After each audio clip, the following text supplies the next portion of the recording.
Ya itu nanti itu resikonya. Oke, itu dari pertanyaan jawaban untuk Bayu. Kalau dari Bu Gina tadi apa Pak Wid? Mungkin bisa, walaupun terpotong enggak apa-apa, nanti kita coba idenya apa gitu. Kang, kalau nambahin boleh Kang.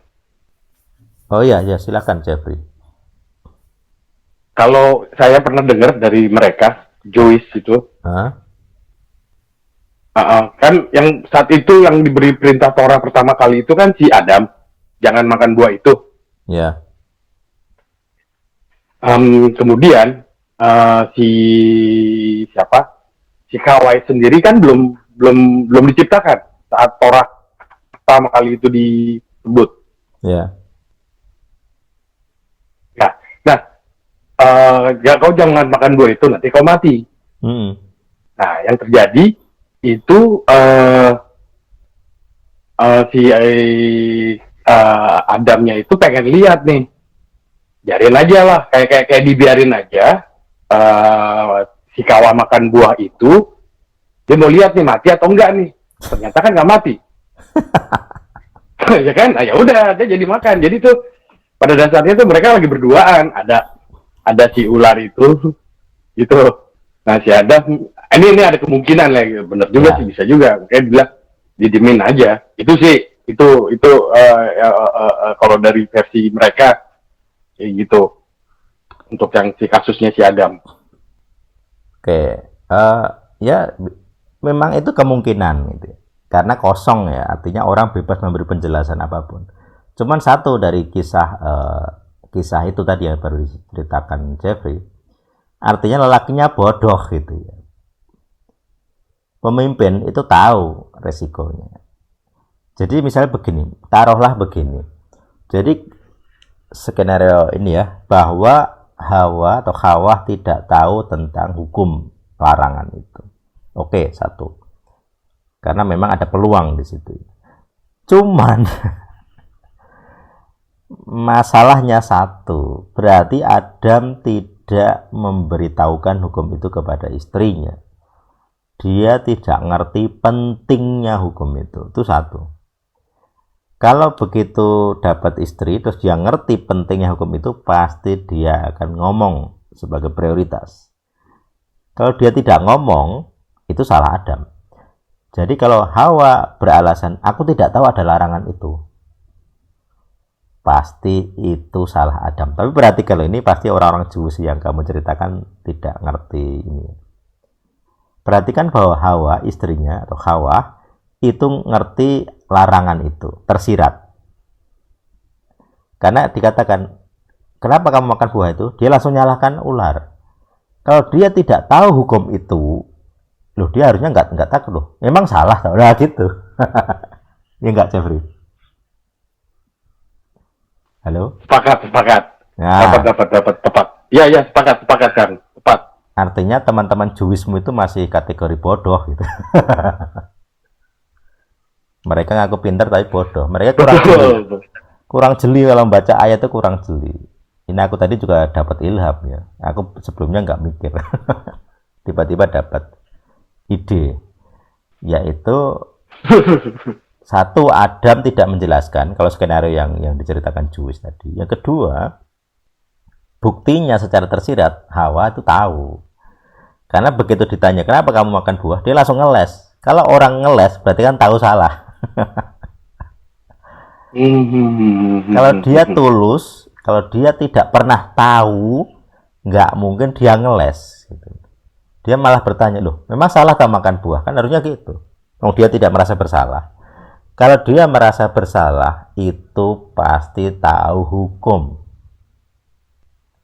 Jadi kalau orang melanggar lampu merah, kalau dia orang udik sekali, orang desa kampung yang tidak pernah tahu lampu merah, terus pertama kali ke kota, itu dia tulus melanggar. Dia nggak tahu ada larangan itu. Dia nggak ngerti aturan bangjo, merah, hijau, kuning itu nggak tahu dia. Dia terobos saja. Nah makanya ada ayat, hamba yang tidak tahu itu nggak dipukul, tapi hamba yang tahu terus bersalah itu dipukul, itu begitu. Posisinya si istri ini tahu, karena dia langsung ngeles gitu ya. Sama seperti kenapa kamu nerobos? Loh emang sudah merah toh Pak? Nah gitu, dia pura-pura nggak tahu bahwa itu sudah merah. Nah, jadi kalau orang-orang Jews itu cerdas, kenapa mereka tidak terfikir ini gitu ya? Jadi berarti mereka bukan idiot, artinya secara alamiah mereka cerdas seperti yang saya jelaskan. Orang idiot itu sedikit sekali, sangat sedikit. Mayoritas orang itu aslinya cerdas. Tapi kalau mereka tidak cerdas dalam kasus ini ya, pembahasan ini, artinya otak mereka itu ada rohnya. Ada pengetahuan berdosa yang menghalangi mereka ngerti. Kenapa mereka tidak sebagai Jewish itu, apalagi Jewish. Bahkan orang-orang mesianik, rabi-rabi mesianik kan tidak paham ini gitu seringkali. Ya ada beberapa bagus ya, mereka punya ilmunya gitu. Tapi ya kenapa tidak seperti El-Sadik gitu ya. Ya. Harusnya kan ini kan pengetahuannya Jewish gitu. Ini kan bukan pengetahuan orang Jawa. Ini bukan kitab Jawa. Gitu ya. Tapi kok yang tahu orang Jawa gitu. Yang Jewish malah nggak tahu, itu kan yang bodoh siapa? Kalau ini ya perbandingan saja gitu. Ilmunya dari Jewish, kitabnya Jewish, bahasanya dari Jewish. Lah konsepnya kan dari Jewish juga gitu loh. Tapi mereka nggak paham. Gitu. Kayak gematria lah. Kenapa mereka bodoh bahwa mereka nggak tahu huruf gah atau gayin gitu. Kan bodoh. Ilmunya iya itu salah itu telak gitu. Lah ilmunya kan dari mereka, itu bukan ilmu saya pelajari dari mesianik juga gitu. Tapi dari mesianik ini pun dari ancient Hebrew gitu. Mereka juga tidak bisa mengumpulkan bahwa gematria itu salah karena ada huruf ga. Ayin yang dibaca G, jadi gasa, gemorah itu G-nya gayin, ayin, ditulisnya ayin tapi dibaca G gitu. Itu saja mereka tidak ngeh bahwa itu salah dengan gematria. Itu soal kecerdasan, saya rasa mereka cerdas gitu ya. Jadi mereka cerdas secara alami, tapi mereka bodoh secara hasil. Sama seperti dulu ada orang lulusan fisika terus nulis buku Matahari Mengelilingi Bumi. Yang bodoh siapa? Apakah gelarnya yang bodoh? Lulusan fisika. Lulusan fisika. Di bukunya ada SSI ya, sarjana sains. Saya tahu kuliahnya di mana itu. Sarjana fisika. Bahkan mengganti GMT, Greenwich Mean Time dengan MMT gitu ya, Mekah Mean Time. Karena alasan agama gitu. Padahal puji Tuhannya ada profesor astrologi yang cerdasnya normal gitu ya. Terus bilang, "Lu itu kan kesepakatan sosial, itu bukan masalah sains. Itu diskusi sains nggak masuk.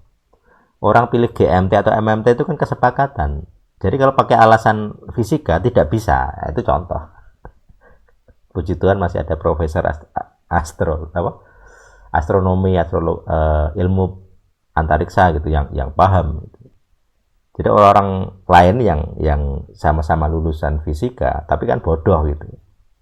Karena nggak bisa bedakan ini ranahnya sains, ini ranahnya sosial. GMT itu kan kesepakatan karena Inggris penguasa samudra gitu ya. Jadi pemetaan kartografi itu ya para penjelajah samudra gitu, dan Inggris sebagai pionir. Ya walaupun bukan awal sekali tapi mereka juara lah, paling luas kerajaannya gitu.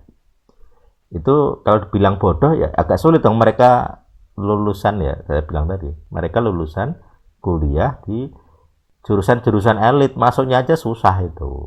Tes IQ-nya ada.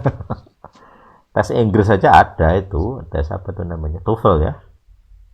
Tapi mereka menyimpulkan hal bodoh. Yang bodoh itu siapa? Ilmunya atau manusianya. Nah bagiku ya rohnya itu, roh kebodohan. Nah, roh kebodohan dari mana? Dari dosa. Roh Eden. Sama seperti ya tadi, kenapa Jewish tidak bisa paham bahwa Hawa tahu hukum itu? Ya itu. Iya. Tepat kan. Jadi ya kadang ada yang membedakan antara pengetahuan dan hikmat gitu ya. Aku nggak tahu, agak sulit menjelaskan batasnya. Tapi pengetahuan itu kan SS gitu ya.